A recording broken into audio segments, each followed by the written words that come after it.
Hello everyone and welcome to my Nimona review. For purposes, like I've said before, this is spoiler heavy. For people that have not seen the movie yet, it is really amazing and recommended. It's over on Netflix. And I'm going to give you a warning and going to start the review. Thanks guys.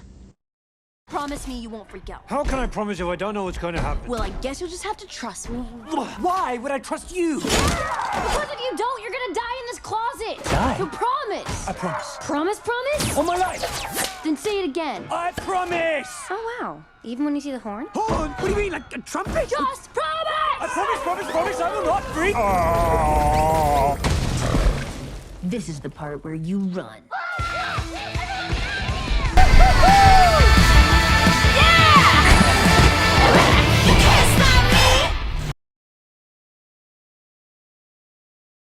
Alright guys, like previous reviews I've done, I took notes for this one, so let's go through all the points that I wanted to talk about.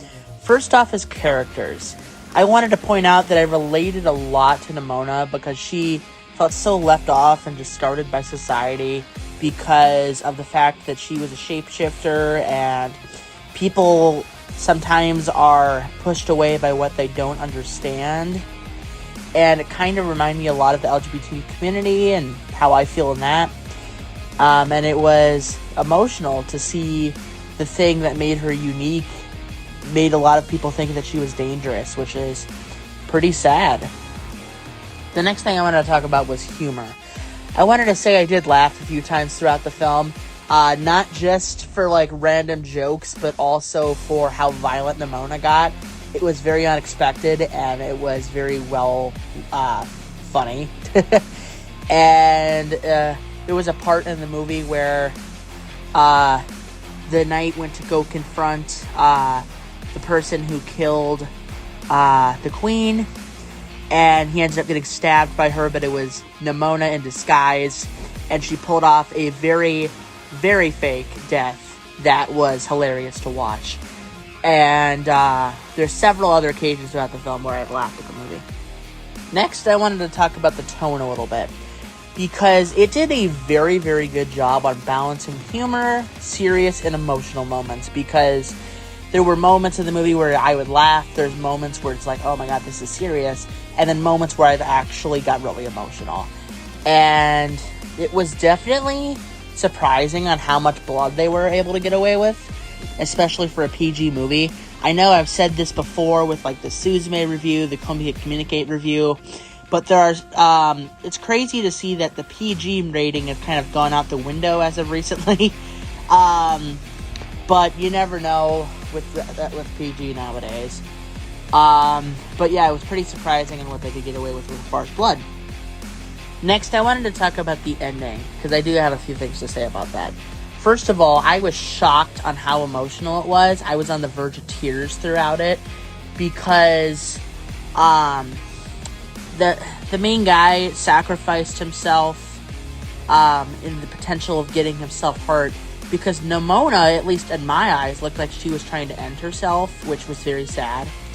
And he blocked her the ability for her to do that, and basically calmed her down, saying that he cared about her. And her seeing that the entire city was about to be destroyed by a ray did a very selfless act and sacrificed herself to save the day. And with that, it made it seem like she died, because it looked like she died, because it was just like little specks or whatever remaining, and it wasn't really anything. And it was really sad to see that scene, because it was emotional. And at the very end of the movie, right before the credits rolled, I was very happy to see that she survived. We don't get to see what she looks like, but we do hear her voice. So it's very lovely to see that she survived and that she wasn't just killed, because I didn't think they would do that. It doesn't make a lot of sense for them to kill the main character in her own movie. So finally, I wanted to talk about my overall thing. First of all, very fun movie. Enjoyed every second of it. I did want to say how it was so sad about how this movie came to fruition, because it started off at Blue Sky Studios, the guys who did Ice Age and a bunch of other ones.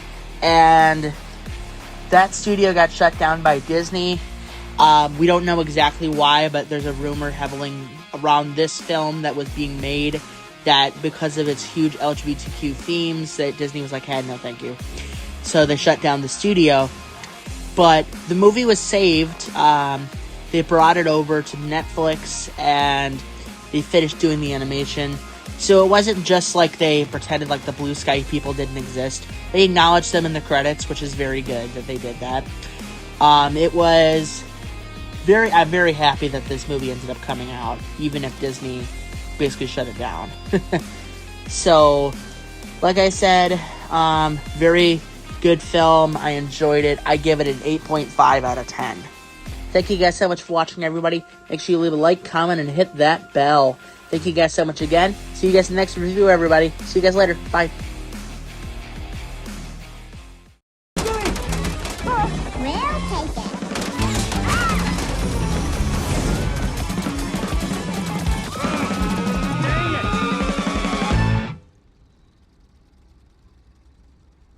I hate to say it, but you make a pretty good bad guy.